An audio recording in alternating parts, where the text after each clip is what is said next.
मार्गस्य नेतारं वेत्तारं कर्मभोक्तां ज्ञातारं विश्वतत्त्वानां वन्दे तद्गुणलब्धये। बोलिए अहिंसा परमो धर्म की।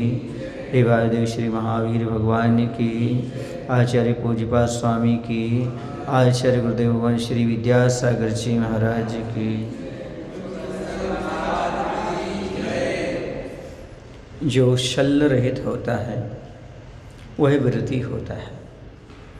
और वह वृत्ति कितने प्रकार के होते हैं, तो उनके भेदों का कथन करने के लिए आगे का सूत्र कहते हैं। सूत्र नंबर 19, पृष्ठ नंबर 276।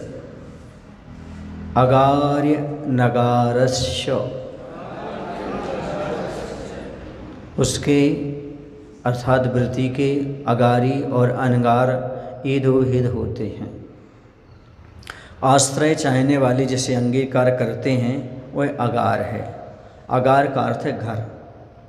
अगार का अर्थ होता है अर्थात घर होता है। ये क्या लिखा उसमें? भीष्म है ना? हाँ, आश्रय घर कहलाता है। जिसके घर है वह अगारी है और जिसके घर नहीं है वह अनगार है।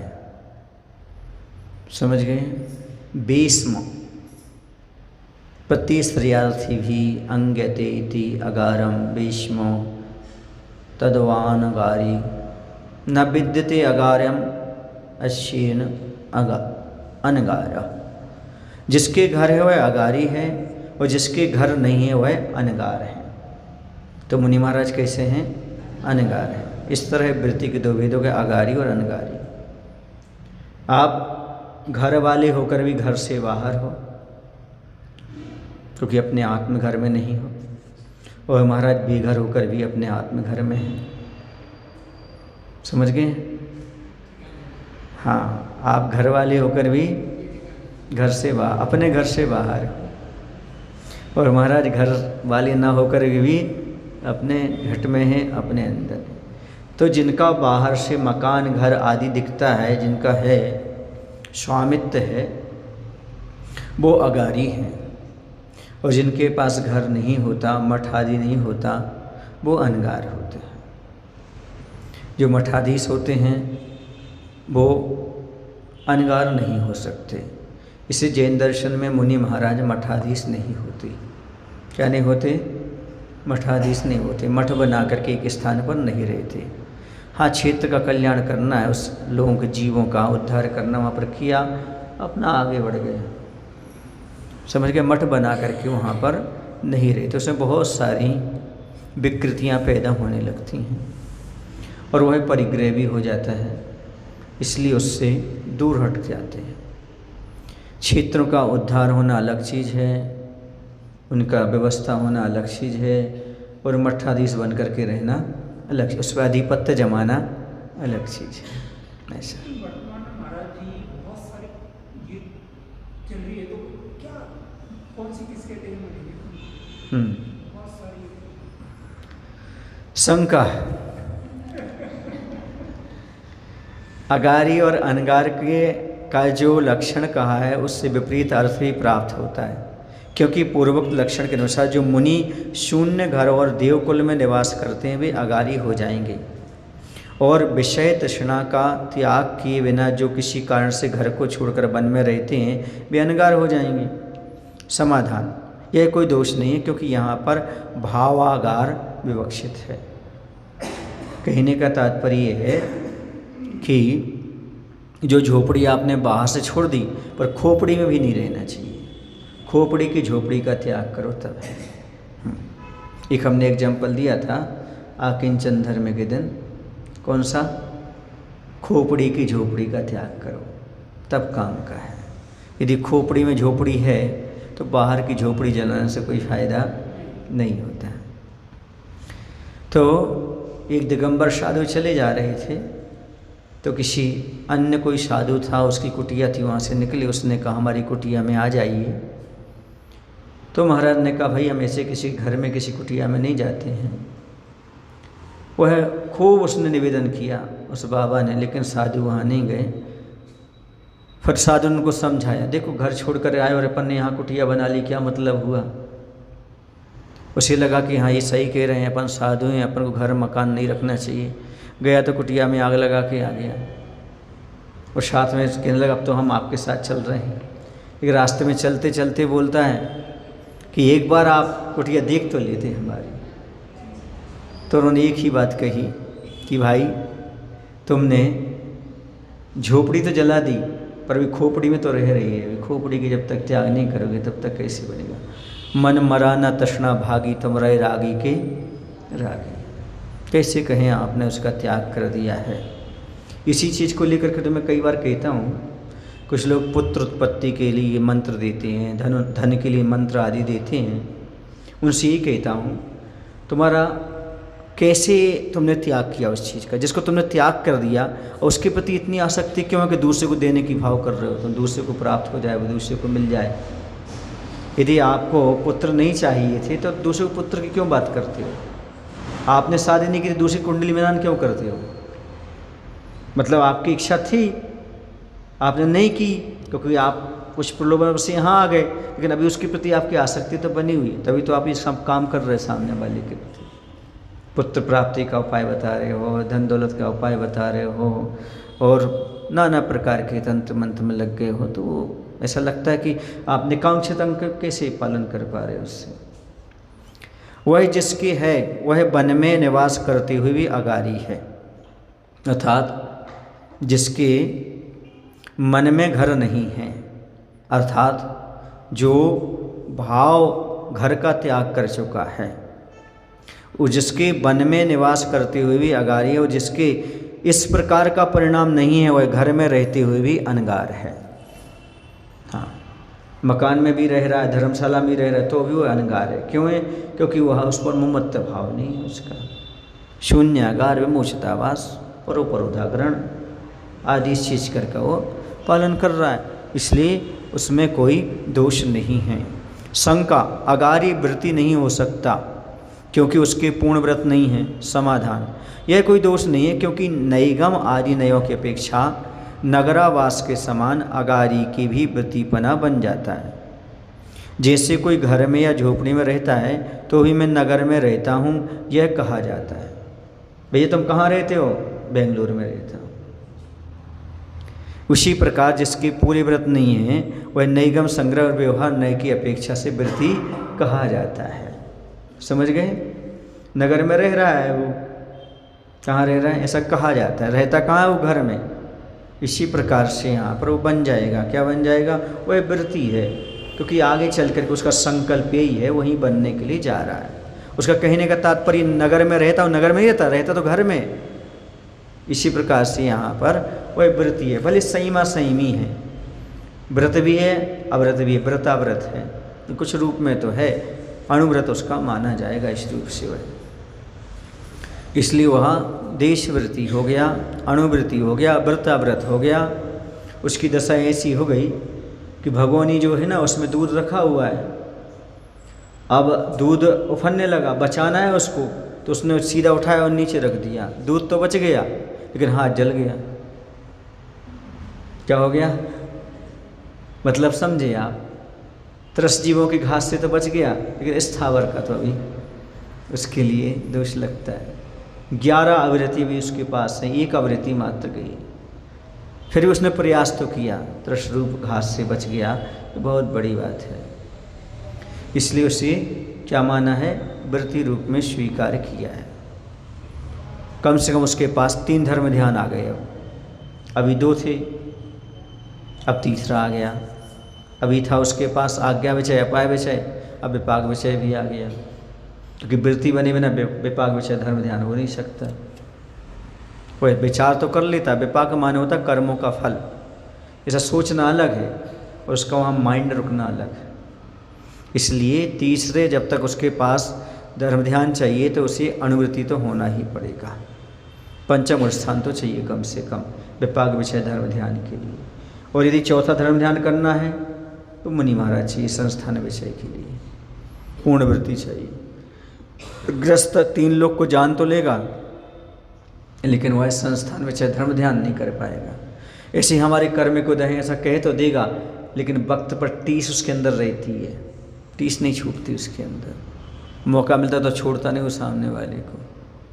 ये है किसकी दशा? असंयमी की।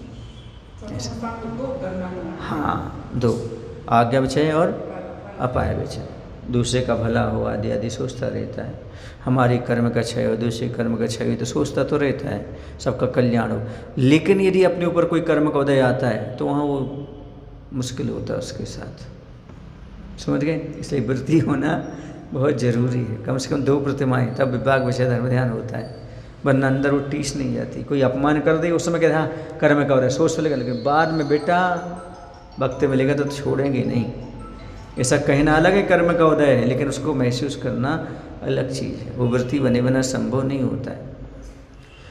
आगे कहते हैं जो हिंसादिक में से किसी एक से निवृत्त है वह क्या अगारी वृत्ति है? समाधान ऐसा नहीं है। जैसे किसी ने मात्र अहिंसा व्रत ले लिया या किसी ने मात्र ब्रह्मचर्यान व्रत ले लिया तो कहते हैं ऐसा नहीं। तो संगत तो क्या है? समाधान जिसके एक देश से 5 प्रकार की वृत्ति है वह अगारी है।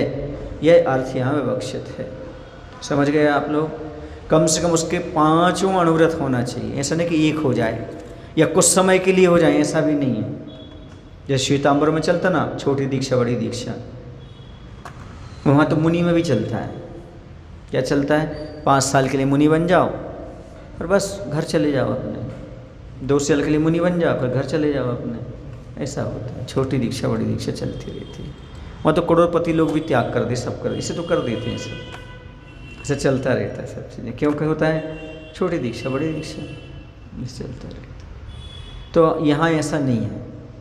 दिगंबर जैन में ऐसा नहीं है। यहाँ पर सीधा सीधा है, जो भी अनुव्रत होंगे वह 5 ही होंगे और जीवन पर्यंत के लिए होंगे। अब महाराज जी यमपान चांडाल के लिए अहिंसानुव्रत में प्रसिद्ध कर दिया। वो कैसे कर दिया बताते हैं। अहिंसानुव्रत में, ये सत्यानुव्रत में विशेष रूप से सत्य का पालन किया इस अपेक्षा से। क्यों? क्योंकि वह कर ही नहीं सकता था वो काम, उसने वो कर लिया और प्राण न्यौछावर होते समय भी उसने पालन किया, इसलिए उसके लिए विशेष रूप से बता दिया। जब एक चांडाल अपना नियम नहीं तोड़ता, फिर आप कैसे तोड़ रहे हो? ये बताने के लिए, विशेषता दर्शाने के लिए ऐसा कह दिया। मेंढक तो जानता ही नहीं था ये विसर्जन क्या होता, शांति पाठ क्या होता है। फिर ये पूजन में प्रसिद्ध हो गया। वो जानते नहीं था कि 6 वेद होते कि 5 वेद, पूजा के अंग कितने होते हैं। तो यह प्रसिद्ध हो गया। भाव क्या देखा जाता है? उसका भाव, परिणाम इस प्रकार का उसका था। क्षमता ना होती हुई करना अपने आप में बहुत महत्वपूर्ण चीज़। जैसे पंचम काल में क्षमता नहीं, सहना नहीं, फिर भी कर रहे, वही 28 मुर्गा पालन, बहुत बड़ी बात है। ये बहुत बड़ी बात मानी जाती है। क्षमता ना होते हुए भी, शरीर साथ ना देते हुए, परिस्थितियाँ साथ ना देते हुए, फिर भी वह धर्म ध्यान करते रहना, उस प्रकार के अपने मूल गुणों को सुरक्षित बनाए रखना, ये बहुत महत्वपूर्ण है। समझ में आ रहा है? तो इसी प्रकार से यहाँ का, इसलिए कभी भी व्रत कुछ समय के लिए नहीं होते, जो अनुव्रत होते या महाव्रत होते हैं, और एक भी नहीं होता। होंगे तो कैसे होंगे? वो 5 ही होंगे। अब आगे कहते हैं, इसी बात को बतलाने के लिए आगे का सूत्र कहते हैं, अनुव्रतोगारी। खींचो, तो को खींचो, अनुव्रतोगारी, क्योंकि अगारी निकालना है। अगार माने घर। अनुव्रतों का धारी, वहाँ पर आ का लोप हो गया, वो दिख रहा है आपको लिए? हाँ, वो क्या हो गया है? आ का लोप हो गया। अनुव्रतों का धारी अगारी है। अनु शब्द अल्पवाची होता है। अणु माने छोटा सा, एकदम नहीं, अल्प। अनुचर क्या कहते हैं? अनुचर। जो मुनि महाराज का अनुचर हो उसका नाम अनुव्रती है। अनुचर माने पीछे पीछे चलने वाला। जिसके व्रत अणु अर्थात अल्प है वह अनुव्रत वाला अगारी कहा जाता है। शंका, अगारी के व्रत अल्प कैसे होते हैं? समाधान, अगारी के पूरे हिंसादि दोषों का त्याग संभव नहीं है, इसलिए उसके व्रत अल्प होते हैं। शंका, तो यह किसके निवृत्त होता है? किससे निवृत्त होता है? समाधान, यह त्रस जीवों की हिंसा से निवृत्त होता है, इसलिए उसके पहला अहिंसा अनुव्रत होता है। समझ गए ना? प्रत्याख्यान तनुत्वात्, शाब्काचार्य में शब्द आया प्रत्याख्यान तनुत्वात्, प्रत्याख्यान का मंद से मंदतर उदय हो गया उसका, ऐसी उसकी स्थिति हो जाती है। कैसे? जैसे लालटेन होता था ना पहले, लालटेन देखा आप लोगों ने? लालटेन होता था, उसमें जब रात में सोती थी ना तो उसकी बत्ती बिल्कुल डाउन कर देती, वो है प्रत्याख्यान तनुत्वात्, बिल्कुल मंद मंद ऐसी उसकी क्या हो जाती है यहाँ पर, प्रत्याख्यान का साय का मंद बिल्कुल उदय हो जाता है उस समय, ऐसी स्थिति। ये है क्या, उस किसकी दशा है? ये ग्रस्त की है। अब त्रस्त तो है ही, त्रस्त जीवों से बच गए, बहुत बड़ी बात है। ग्रस्त है, त्रस्त जीवों की हिंसा से बच गया, यही उसका क्या है? अनुव्रत है। यह त्रस्त जीवों की हिंसा से निवृत्त है, इसलिए उसके पहला अहिंसा अनुव्रत है। ठीक है ना? अब दूसरा कैसे हो गया? तो गृहस्थ स्नेह और मोह आदि के वश से ग्रह विनाश और ग्राम विनाश के कारण असत्य वचन से निवृत्त है, इसलिए उसके दूसरा सत्यानुव्रत होता है। दूसरे विपत्ति आ जाए ऐसा सत्य नहीं बोलता, न किसी से बुलवाता है। समझ गए? स्थूल असत्य का त्याग है। क्या कैसे हो गया? तो कहते स्नेह के वश होकर के, मोह आदि के वश होकर के ग्रह का विनाश हो जाए और ग्राम आदि का विनाश हो जाए, ऐसा असत्य वचन नहीं बोलता, थोड़ा बहुत तो बोल लेता है। कैसी वृत्ति हो, तुम झूठ बोल रहे हो? कुछ लोग ऐसा कहते ना। तो सुनो, एक बार किसी ने पूछा, आचार्य जी अणुवृत्ति पर कितना विश्वास करना चाहिए? तो आचार्य ने कहा जितना उनका व्रत हो उतना विश्वास करना चाहिए। अणु है, आधे रूप में करो। समझ में आ रहा है? ऐसा इसलिए कह रहे हैं कि उसके दूसरा सत्यानुव्रत होता है। शावक राजा के भय आदि के कारण दूसरे की पीड़ा काड़ी जानकर बिना दी हुई वस्तु को लेना यद्यपि अवश्य छोड़ देता है, तो भी बिना दी हुई वस्तु के लेने से उसकी प्रीति घट जाती है, इसलिए उसके तीसरा आचौर्यानुव्रत होता है। मात्र जो किसी का व्यक्तिगत नहीं है, ऐसा कुएं का पानी और मिट्टी, सरकारी कुआं और सरकारी जमीन की मिट्टी, ये दो चीज़ें ले सकता हुआ है। जल मृतिका बिन और ना कहू कछु गहे अदत्ता, ये दो चीज़ों के लिए। महाराज तो कुछ भी नहीं ले सकते, वो दांत खोलने की वो लकड़ी भी नहीं ले सकते जब तक सामने वाला देगा नहीं। समझ गए? जिनकी ना मेहनत ना दें, हाँ, बिना दियो गहे, बिना दिए वो ले ही नहीं सकते कुछ भी, एक तृण भी नहीं ले सकते। इस प्रकार से यहाँ पर कहा जा रहा है। अब ग्रस्त के लिए है तो कह रहे हैं कि वहाँ इस प्रकार से, अब सेल टैक्स है, इनकम टैक्स है, बिजली की चोरी है। शावक राजा के भय आदि के कारण दूसरे को पीड़ाकारी जानकर बिना दी हुई वस्तु को लेना यद्यपि अवश्य छोड़ देता है, तो भी बिना दी हुई वस्तु के लेने से उसकी प्रीति घट जाती है, इसलिए उसकी तीसरा आचौर्यानुव्रत हो जाता है। ग्रस्त की स्वीकार की हुई या बिना स्वीकार की हुई परस्त्री का संग करने से रति हट जाती है, इसलिए उसके परस्त्री त्याग नाम का चौथा अनुव्रत हो जाता है, सौदार संतोष व्रत। अपने दरवाजे में संतुष्ट रहना, अपनी स्त्री में संतुष्ट रहना, ये चौथा सौदार संतोष व्रत हो जाता है। तथा ग्रस्त, क्योंकि अनंत पाप से बच जाता है, वो अनंत स्त्रियां हैं संसार में, उन सब के पाप से क्या हो गया? वो बच गया। मात्र एक में ही उसकी वासना सीमित हो गई, बाकी सब माँ बहन के समान उसको प्रतीत होने लगती है। ये वासना जो होती है इसका लिमिटेशन हो जाता है। ब्रह्मचर्य व्रत में क्या होता है? वासना का लिमिटेशन हो जाता है, और जब महाव्रत आता है तो एंडिंग हो जाती है वासना की समाप्ति। तथा ग्रस्त धन धान्य और क्षेत्र आदि का स्वेच्छा से परिमाण कर लेता है, इसलिए उसके पांचवा परिग्रह परिमाण अनुव्रत हो जाता है। इसे इच्छा परिमाण व्रत भी कहते हैं, इच्छाओं का परिमाण कर लो। तो ग्रस्त धन है, धान्य और क्षेत्र आदि की स्वेच्छा से परिमाण कर ले, इससे ज़्यादा नहीं रखेंगे, इससे ज़्यादा नहीं रखेंगे आदि आदि, इसलिए उनके पांचवा। ये तो बहुत ज़रूरी है, तो पूरे व्रत लो ना पर ये तो ज़रूर ले लो, इससे बहुत फ़ायदा है। भोगो भोग परिमाण व्रत कर लो, परिग्रह परिमाण व्रत कर लो, इससे बहुत सारे पापों से बच जाते हैं। ये गृहस्थ के स्थूल रूप से अणुव्रत हो जाया करते हैं, जो यहाँ पर बात कही जा रही है। अब गृहस्थी की क्या इतनी ही विशेषता है कि और भी विशेषता है, यह बतलाने के लिए आगे का सूत्र कहते हैं, दिग्देशानर्थ दंड वृत्ति सामायिक प्रोस्तो वासो भोग परिभोग परिमाणातिथि संविभाग व्रत संपन्नस्य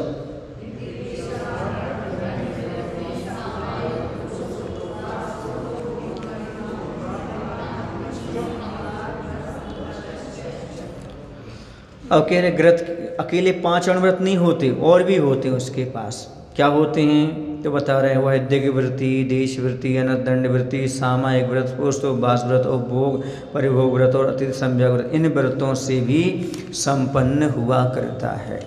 ये कितने हो गए? 3 गुणव्रत हो गए और 4 क्या हो जाएंगे? शिक्षा व्रत हो जाएंगे। वृत्ति शब्द इसलिए 12 व्रत हो जाते हैं श्रावक के। कितने हो जाते हैं? हाँ, वृत्ति शब्द प्रत्येक शब्द पर लागू होता है, यथा दिग्वृत्ति, देशवृत्ति और अनदंड वृत्ति। ये 3 तो गुणव्रत हो गए। क्या हो गए?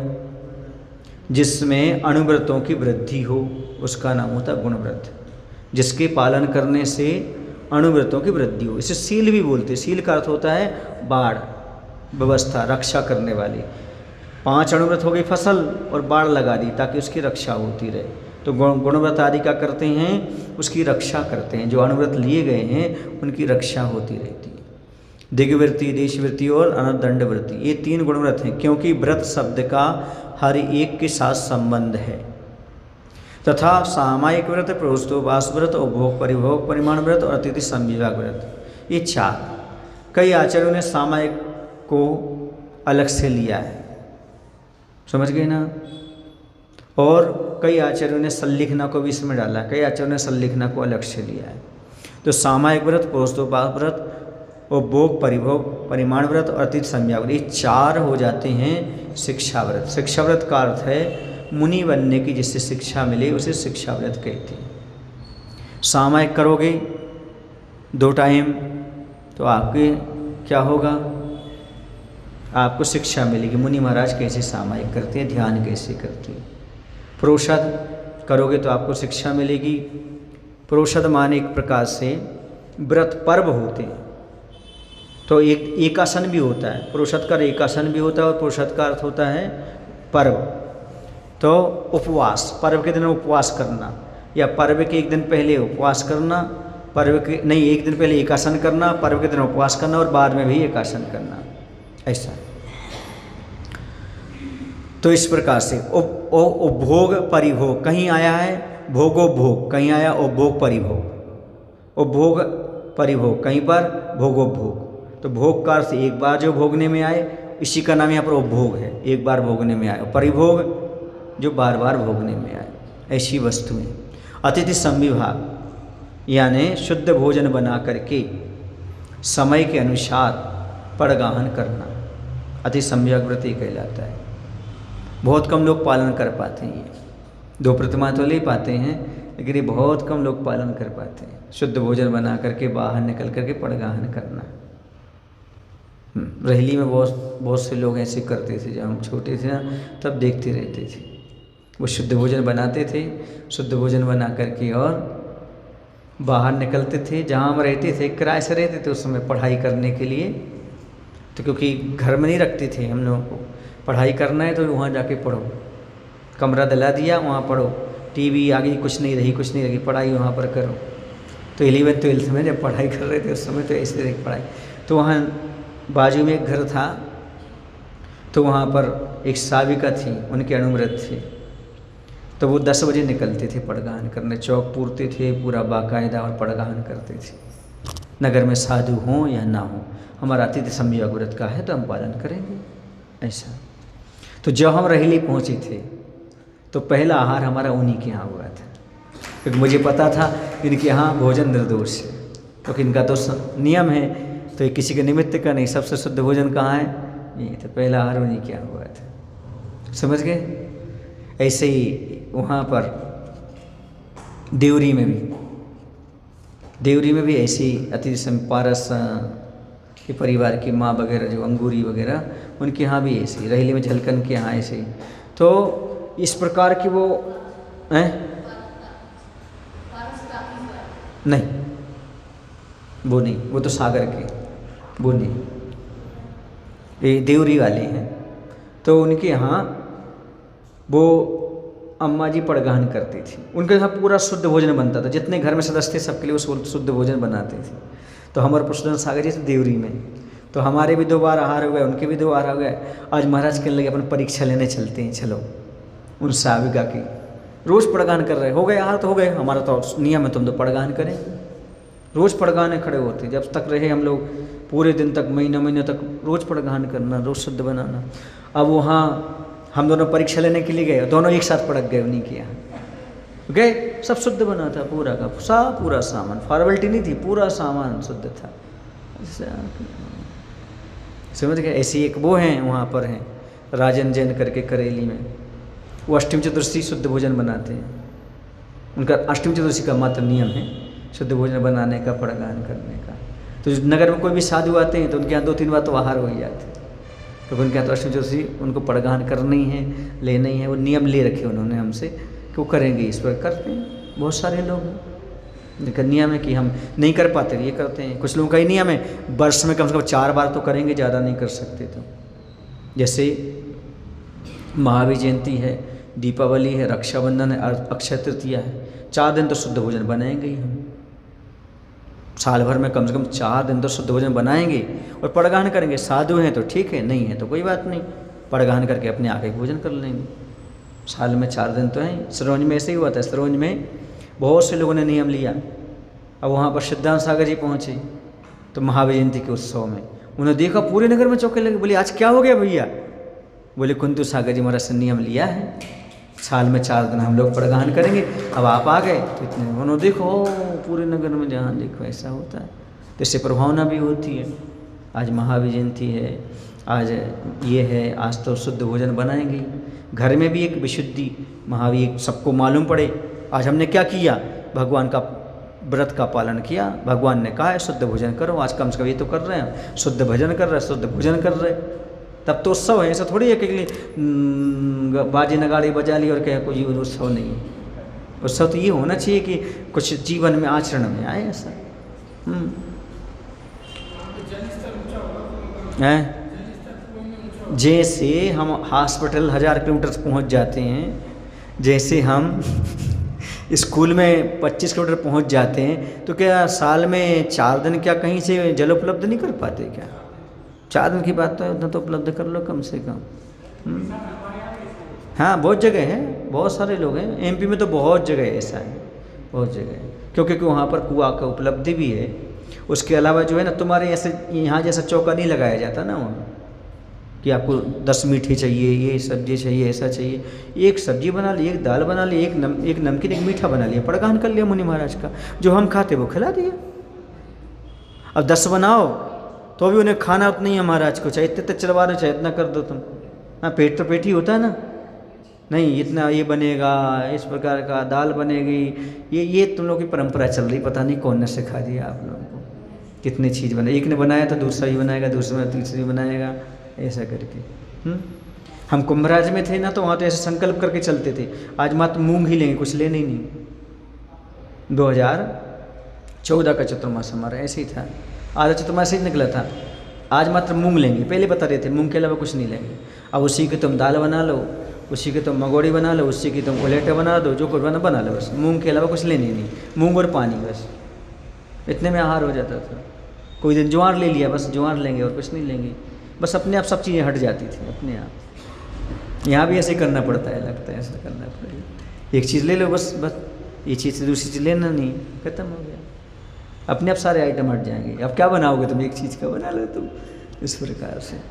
हाँ ये करना बस, उसी में अब ना ड्राई फ्रूट ना कुछ नहीं, बस उसी का जो मीठा बनाना बना लो, उसका जो नमकीन बना लो, एक दाल ही बस लेना था।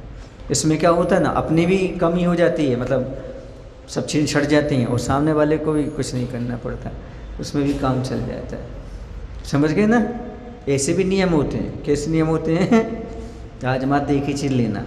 विधि भी ऐसी होती है, चौके में गए तो आज वो दलिया दिखाएगा तो आहार करेंगे, नहीं तो नहीं करेंगे। पड़गान की विधि नहीं, अंदर की विधि। ये चीज़ दिखाएगा तो नहीं दिखाएगा तो इस प्रकार का होता है। समझ रहे हैं आप लोग? चलिए, ऐसा भी होता है, एक विधि ऐसी भी होती है, हम पहली बेला में नहीं उठेंगे, दूसरी बेला में उठेंगे। समझ गए? हाँ, कई जगह ऐसे ही होता था। ये है ना तुम्हारे कपिल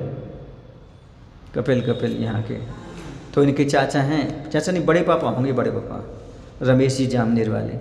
तो एक बार हमारा गुना में ऐसे ही हुआ, लोगों ने समझा उनका उपवास है महाराज जी का, और हम सुबह प्रवचन करने का जा करके अपने कक्ष में बैठ गए ध्यान में, और हमारा 32 परिसंख्यान था कि हम दूसरी बेला में आहार को उठेंगे। समझ गए? और चौके वाले अपने आए, पानी नहीं भरा, अरे महाराज का तो उपवास है, चले गए, सबने खाए पिए रह गए। अब 1:30 बजे हमने शुद्धि ली सामायिक के बाद, अरे महाराज तो आहार को उठ रहे, शुद्धि ली, और अपने निकल गए नगर में। इस साइड घूम कर आए, जब तक इस तरफ आए जब तक उन्होंने 16 पहन लिया था, वो शुद्धि का भोजन करते थे। तत्काल उन्होंने पानी गर्म उनने किया, बस जो था खिला दिया, हो गया काम, ऐसा हो जाता। समझ गए आप?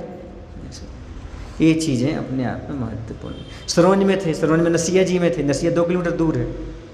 अब नसिया जी में उन्होंने 2-3 चौके लग रहे थे वहाँ करके, हमने सोच लिया हम तो आज तो नगर में भोजन करेंगे। कहाँ करेंगे? नगर में भोजन किए, बस वहाँ से अंजलि और चल दिया। कहाँ गए? नगर। जब 2 किलोमीटर तक चली तब तक तो यहाँ सब तैयार कर लिया लोगों ने, चावल बना लिया है ना, और गर्म पानी कर लिया। अच्छा, गर्म चावल और पानी, हो गया काम, हो जाता है इतने में तो काम हो गया। समझ गए ना? ये पुण्य की परीक्षा, मिलना है कि नहीं मिलना, कैसा होना, ये होता है। अब तुम्हारे यहाँ पहली बार आए इसलिए सिखा रहे हैं, जब दोबारा बार आए तो सावधानी से रखिए, सावधानी से देखिए। समझ गए ना? कहीं लौट लाट के कभी आ गए मान लो भूल भाल करके, तो सावधानी रखना। अब वो महाराज नहीं रहेंगे जो अभी हैं, क्योंकि अभी थोड़ा तुम लोग सर्विस क्लास वाले हो, ये हो वो हो, इस थोड़े ठीक है, सामंजस्य चल रहा है, सिखा रहे हैं आगे चल करके। तो बहुत सारी चीज़ें यहाँ पर आ जाती। तो अतिथि संविभाग व्रत समझ रहे हो? अतिथि संविभाग व्रत का अर्थ है शुद्ध भोजन बनाना, और शुद्ध भोजन बनाओगे तो फिर कभी भी आप पड़गान कर सकते हो, कोई विकल्प तुम्हारे लिए नहीं है। अब तुम खोजोगे नहीं भैया उनके यहाँ चौका लगा, ढूंढो उनको, ढूंढो, ऐसा नहीं करना पड़ेगा आपके लिए, या वो नहीं है तो क्या करें, यही नहीं होता। समझ में आया ना?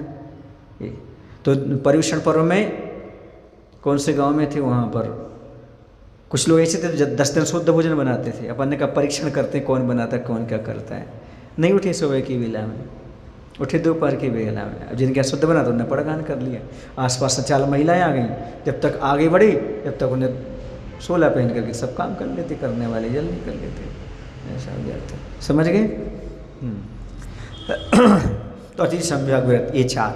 तो अतिथि संविभाग व्रत का ये फायदा होता है, पूरी नगर में आहार नहीं, उनके यहाँ आहार हो गए। मतलब पूरे नगर, भैया देखो आज उनका व्रत सार्थक हो गया, आज उनका शुद्ध भोजन करना सार्थक हो गया, पूरे नगर में कोई नहीं कर आहार नहीं हुए, उनके यहाँ आहार हो गए। तो इस प्रकार इन व्रतों से जो संपन्न हैं वह गृही व्रताव्रत कहा जाता है। खुलासा इस प्रकार है, जो पूर्व आदि दिशाएँ हैं उनमें प्रसिद्ध चिन्हों के द्वारा मर्यादा करके नियम करना दिग् व्रती व्रत है, कि मैं इस नदी के बाहर नहीं जाऊंगा, इस नगर के बाहर नहीं जाऊंगा, आदि आदि।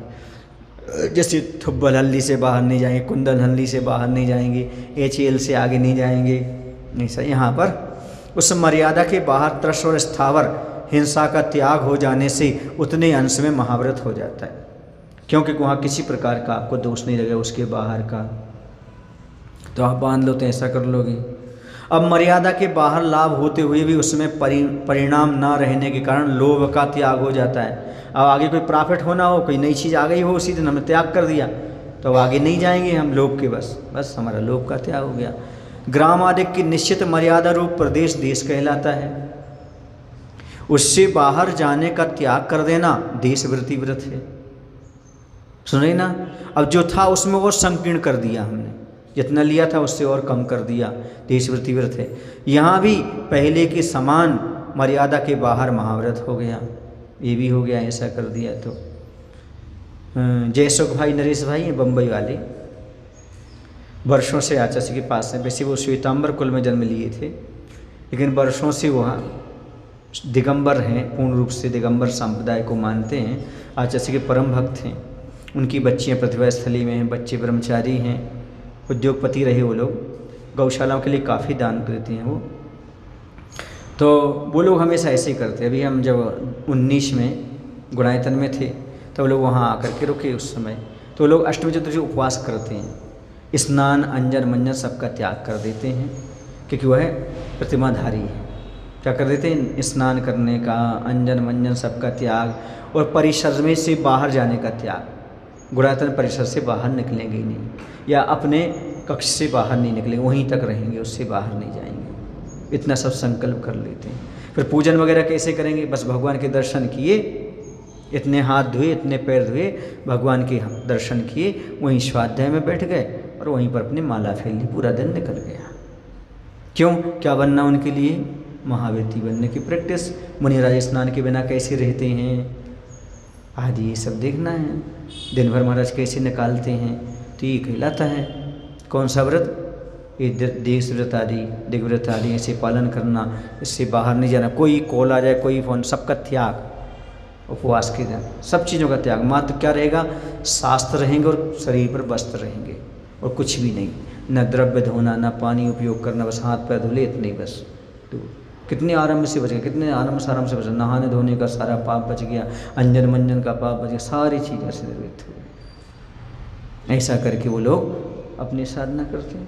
ऐसा स्वाध्याय में यही बात आई थी, तो मैंने कहा लिखा इसमें वर्तमान में बहुत रेयर, आपने उदाहरण दिया बहुत रेयर, बाकी तो अधिकांश लोग उपवास पूजन से नहीं करेंगे। क्या मतलब वर्तमान में कोई प्रक्रिया चल रही है? हाँ, बहुत सारे लोग करते हैं, जो करना सो कर रहे हैं, पालन करना तो कर रहे हैं, पालन करते हैं। आचार्य ने सब समझाया, बताया, ऐसे कर सकते हो, ऐसे करना चाहिए। और यदि व्रती सप्तम प्रतिमाधारी तक हो गया है तो नग्न होकर के कमरे में बंद करके सामायिक भी कर सकता है गृहस्थ।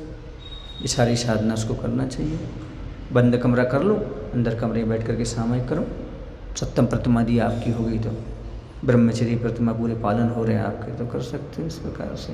क्योंकि आगे मुनि बनना है तो साधना तो ऐसे करना पड़ेगी। शिक्षा व्रत उसी का नाम है जिसके माध्यम से मुनि बनने की शिक्षा प्राप्त हो। ऐसा में जब हम छोटे थे ना तो हम ऐसे ही करते थे। जब घर में थे, मुनि बनना है तो क्या करें, तो प्रैक्टिस करते थे मुनि बनने की। छोटे थे उस समय, मतलब 11th में ही होंगे उस समय। तो रात में ठंडी के समय उठ करके चले गए छत पर गए, कपड़े उतारे, घूमने लगे, टहलने लगे। ठंड सर्दी कैसे सहन करेंगे, कैसे करेंगे, कैसे बनेंगे। तो उस समय क्या हुआ कि कई बार माँ ने देखा कि ये बच्चा रात में जाता है बाहर, लेकिन बहुत देर से आता है, करता क्या है। तो उन्हें एक दिन पीछा किया कि छत पर जा कर के उन्होंने देखा, फिर नीचे आया। हमने भी देख लिया कि कोई ने हमें देख लिया है। फिर सुबह ने पूछा, क्यों तुम इतनी देर तक कहाँ जाते हो रात में? उनका तुमने देख तो लिया कहाँ जाते हो। तो ये प्रैक्टिस, हम मुनि बनेंगे तो नग्न कैसे रहेंगे, सर्दी कैसे सहन करेंगे, कैसे गर्मी सहन करेंगे, किस प्रकार का। क्यों? क्योंकि एक बार जो मार्ग अपना लो फिर अपना लो, मोक्ष मार्ग है। पहले सब करके देख लिया, रात्रि पानी की प्रैक्टिस आदि कर ली, सारी चीज़ें कर ली। उसके बाद जा कर के फिर इस चीज़ें पका कर अपने आप को देखा। खुद देखो कैसे बन रहा है, कैसे कर सकते हैं, कैसे नहीं कर सकते हैं, तब तो आगे होता है, तब तो साधना होती। सीधे उतार दो कपड़े तो फिर बाद में दिक्कत होती है। जब ब्रह्मचारी थे, जब कमरे बंद करके कपड़े उतार करके सामायिक कर लेते थे, देख लेते साधना कितनी बनती है, कैसी होती है, क्या होता है। तब तो मुनि बनने के बाद फिर मालूम लगा ही सा नहीं कि कपड़े छोड़े, है ना। ज़्यादा विकल्प नहीं हुआ कपड़े छोड़ने का, ऐसा कुछ कि इससे नहीं होता, क्योंकि अभी तो प्रैक्टिस तो देखिए सामान्य रह जाता है, ऐसा हो जाता है। और आसान में ये प्रैक्टिस भी अपने कर सकते हो, अपने अंदर रह करके अपना काम कैसे कर रहे हैं। क्यों? क्योंकि अब इतना बड़ा महाव्रत है, सामान्य चीज़ नहीं, उसको धारण करना है तो कुछ ना कुछ तो। कुछ लोग उस समय भोजन की प्रैक्टिस तो करते हैं, अंजलि में कैसे लिया जाता है। हमने कभी नहीं की खाने की प्रैक्टिस, हमने कहा वो तो आ जाएगी अपने आप, जब भूख लगेगी तो अपने आप प्रैक्टिस हो जाएगी। प्रैक्टिस ये करने की ज़रूरत है, जो करने की ज़रूरत है, जो ज़रूरत है, ये बहुत ज़रूरी है। और दूसरी चीज़, पैसों से मत हटाना। इसलिए व्रत लिया आजीवन, उसी समय पैसे का त्याग, आजीवन व्रत लेते ही पैसे का त्याग और रंगीन कपड़े का त्याग। 2 चीज़ों का। ये दोनों चीज़ें गई तो फिर सब चीज़ें धीरे धीरे चली जाती, क्योंकि हमें पता था कि कुछ लोग ऐसा होता है कि व्रत लेने के बाद ये सारी विडम्बनाएँ खड़ी होती हैं, तो हमने कही पहले ही त्याग कर दो तो खड़ी ही नहीं होगी, ख़त्म हो गया। आजीवन जैसे व्रत लिया 95 में, वैसे उसी समय आज से हम 2 चीज़ों का त्याग करना है, रंगीन कपड़े का और पैसों का। आज से हंसने लगे, आज से बोलते तुम पढ़ाई कर रहे, पैसे का कैसे त्याग करा दे? तो हमने कहा चस्सी नहीं, हमें तो करना है, हम समाज में भी रहते हैं। और वो नहीं बोले 1000 की छूट रखवा, चस्सी बोलते हैं, उन्होंने 1000 की छूट रखवा करके त्याग करवाया था उस समय। कि रंगीन कपड़े का त्याग करना तो एक काम करवा चस्सी, फिर पजामे का भी त्याग कर दो, धोती कुर्ता पे पेपर देने जाना। हमने कहा हाँ ठीक है, धोती कुर्ता पे जा करके पेपर दिए। समझ गए ना? हाँ हाँ। और जैसे हमने 7 साल का व्रत लिया था, उस समय जूते चप्पल का त्याग कर दिया था। 11th 12th स्कूल भी गए तो बिना जूते चप्पल के जाते थे, बिना ऊनी वस्त्र के ही जाते थे। अच्छा हाँ, क्योंकि वो तो सीधा लक्ष्य था मुनि बनना। आज इससे व्रत का मांगे नहीं था, हमने तो सीधा कहा था दीक्षा दो आप, ऐसा सीधा। तो ये प्रैक्टिस हो जाती है, ये कहलाते हैं कौन से व्रत? मुनि बनने की शिक्षा। हम कैसे ले, कैसे बने, किस प्रकार के अपने लिए। क्यों? क्योंकि लोग कहते हैं ऐसा कैसे करोगे, तो भैया देखो अब सब डराते तो सब लोग हैं, कैसे करोगे? तो भाई करके देख लो अपन, डरने की बात नहीं, हम कर सकते हैं, कर लेते तो कोई दिक्कत नहीं, फिर बाद में दिक्कत आने वाली नहीं है। हमने कर लिया, हमने अभ्यास कर लिया, अब हमें डरने की बात नहीं है। तो यहाँ पर ये हो गया, मर्यादा के बाहर ये सारे की सारी चीज़ें जो है ना, जो दोष हैं वो सब समाप्त हो जाते हैं। उससे बाहर जाने का त्याग कर देना देश वृत्ति व्रत है। यहाँ भी पहले के समान मर्यादा के बाहर महाव्रत होता है। उपकार ना होकर जो प्रवृत्ति केवल पाप का कारण वह अनर्थ दंड है, व्यर्थ का, जिससे कोई फायदा तो है नहीं है। 3 चीज़ें होती हैं, एक होता है अनर्थ, एक होता है व्यर्थ, है ना, अर्थ, व्यर्थ, अनर्थ। अर्थ माने प्रयोजनीय, अनर्थ माने निष्प्रयोजनीय, दोष और लगे, और व्यर्थ जिसमें दोष तो नहीं लगता पर व्यर्थ चला जाता है। लेकिन अनर्थ में तो अनर्थ हो जाए मतलब दोष लगे, तो ऐसी चीज़ों से बचो। इसके व्रत होना अनर्थ दंड वृत्ति व्रत है। अनर्थ दंड 5 प्रकार का: पद्यान, पापोदेश, प्रमादाचरित यानी प्रमाचर्या, हिंसा प्रदान, हिंसा दान भी कहते हैं, और अशुभ श्रुति, दुष्श्रुति भी कहते हैं। दूसरों का जय पराजय, मारना, बांधना, अंगों का छेदना और धन का अपहरण आदि कैसे होवे, इस प्रकार मन से विचार करना अपध्यान नाम का अनर्थ दंड है। जैसे आप लोग मैच देखते हो, सामान्य देखना लगे, नहीं हारना चाहिए, ऐसा होना चाहिए, जो भाव आ जाएंगे वो हो जाएगा कि आपका अपध्यान हो जाएगा। सामान्य से देखना लगे, और सामान्य से आप देख नहीं सकते, क्योंकि आप इंडिया की तो विजय ही चाहेंगे, भारत की तो विजय ही चाहेंगे, चाहे कुछ भी हो जाए। तो रेंचों को क्लेश पहुंचाने वाले, अब जैसे इसमें जो ऊपर का अपध्यान है अनर्थ दंड, उसमें क्या होता है, दूसरों की किसी अपने जैसे राग है उसकी जय हो जाए, और जो नहीं है देश है उसकी पराजय हो जाए, कोई मर जाए, उसकी दुकान ना चले, उसकी पत्नी के साथ ऐसा हो जाए, उसके पति के साथ ऐसा हो जाए, उसका बच्चा ऐसा हो जाए, आदि आदि, ये सोचना। हाँ, वो बंधन में उसको जेल हो जाए, वो बंधन में पड़ जाए, अंगों को छेदना आदि, धन का अपहरण आदि करना, ऐसा आदि। इस प्रकार का क्या ना, मन से विचार करना, करते तो कुछ नहीं है कि मन से विचार कर लिया ऐसा, क्योंकि जेनी करता कम है पाप, काया से, मन से ज़्यादा कर लेता है, मन से सोच लेता है इसकी दुकान न चले, इसको अपमान हो जाए, इसका ऐसा हो जाए, इसका वैसा हो जाए। जो मन में विचार किया वही अपध्यान नाम का अनर्थ दंड है। त्रेंचों को क्लेश पहुंचाने वाले, वाणिज्य का प्रचार करने वाले और प्राणियों की हिंसा के कारणभूत आरंभ आदि के विषय में पाप बहुल वचन बोलना। कौन से वचन बोलना? पाप बहुल, पापोपदेश नाम का अनर्थ दंड है। त्रेंचों को क्लेश पहुंचाने वाली चीज़ें सिखाना, बताना, कराना, और बड़े का प्रचार प्रसार, व्यापार आदि, ऐसे करो वैसे करो, तुम ऐसा करो आपका व्यापार अच्छा चलेगा, तुम ऐसा करो, पाप को उपदेश देना, ऐसा उपकरण लगाओ, ऐसा करो वैसे करो। आजकल यूट्यूब पर बहुत सारा चलता रहता है, ऐसा करो वैसे करो, आपकी दुकान बहुत चलेगी, ऐसा करो, आपका ऐसा चलेगा, आपका ऐसा करेगा, आदि आदि, पाप का उपदेश देना बिना प्रयोजन, इससे कोई मतलब नहीं है। पाप की बहुल वचन बोलना जिससे प्राणियों की हिंसा हो जाए, कारणभूत आरंभ आदि हो जाए। आरंभ माने ये हिंसा के कार्य, तो इससे बिना प्रयोजन जन कि वृक्ष आदि का छेदना, भूमि का कूटना, पानी का सींचना आदि पाप कार्य प्रमाद आचरित नाम का अनर्थ दंड है। प्रमादचर्या नाम का ये प्रमाद हो गया। बिना प्रयोजन एक डंडा ली और वृक्ष रहे, वृक्ष में मारते चले जा रहे हैं, ऐसे डंडा चलाते जा रहे, पत्ते छेदते जा रहे, ये करते जा रहे हैं।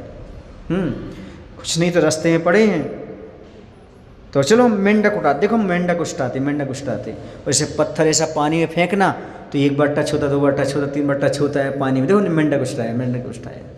इस प्रकार का खेल करना।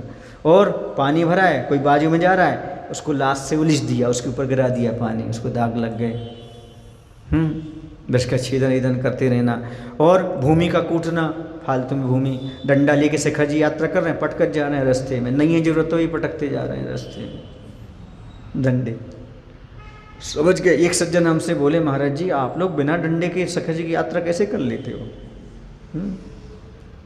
चढ़ना उतरना, और वो भी 6 घंटे के भीतर। हमने कहा गर्म पानी पियो, ताकत आएगी, सात्विक भोजन करो, एनर्जी में सहनन बढ़ेगा। ठंडे पानी से सारा बुझ जाता है। ठंडा पीने में आता मज़ा है, पर बाद में मिलती सजा है ना। गर्म पानी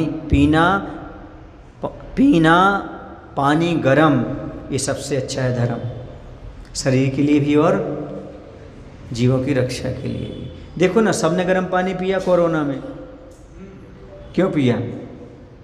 रोग से रक्षा हुई कि नहीं हुई गर्म पानी से? सबसे अच्छा इलाज वही था, और कुछ नहीं था। सबसे अच्छा गर्म पानी के अलावा कुछ नहीं। अपन ने कुछ ना खाया ना पिया, गर्म पानी बस सीधी सबसे अच्छी। हाँ, बहुत अच्छी चीज़ है। हाँ, हमने तो छोड़ दिया, कमंडल में भरा तो मतलब पीना नहीं छोड़ा, ऐसा बोलो। पीना नहीं छोड़ा। तो भूमि कूटना, पानी का सींचना।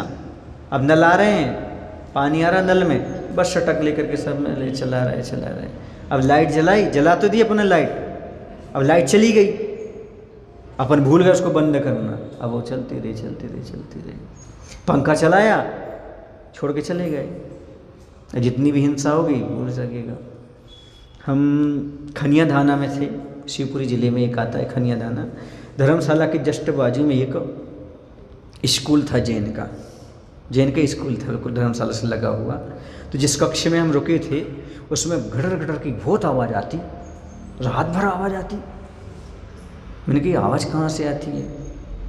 एक दिन मैंने दिन में देखा तो खिड़की में से थोड़ा सा दिख रहा था कि परछाई पड़ रही है वहाँ पर, और पंखा चल रहा है उसका स्कूल का।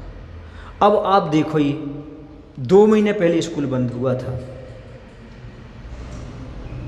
अब गांव में लाइट थोड़ी आती, थोड़ी चली जाती, उतना उसको पंखे को रेस्ट मिल जाता है, तो मशीन नहीं जल पाती, तो कभी 4-4 घंटे चली जाती, 5 घंटे। लेकिन जब तक वो चलता होगा जितने समय तक, सोचो आप। हमने पूछा भैया स्कूल चालू है क्या? बोले नहीं हमारा 2 महीने से बंद है। क्योंकि पंखा चालू है। फिर जा करके लोगों ने खुलवाया, पंखे को बंद किया, जिसने भी चलाया होगा, कितनी हिंसा लगी होगी। ये होता है, ये सारी चीज़ें आप लोग समझ नहीं पाते हो। तो कहाँ तक पहुँच गए थे अपन? कौन से दंड पर पहुँच गए थे? प्रमादचरिता। इतना ही रहने तो आगे कल चलेंगे। बोलो महावीर भगवान की जय। आचार्य विद्यासागर जी महाराज की जवाणी के ज्ञान ते सुझलो कालो सो वाणी मस्तक धरो सदा देते हो हे जिन वाणी भारती मातो जपो दर ज्योतिरो शरणागहे सो पावे।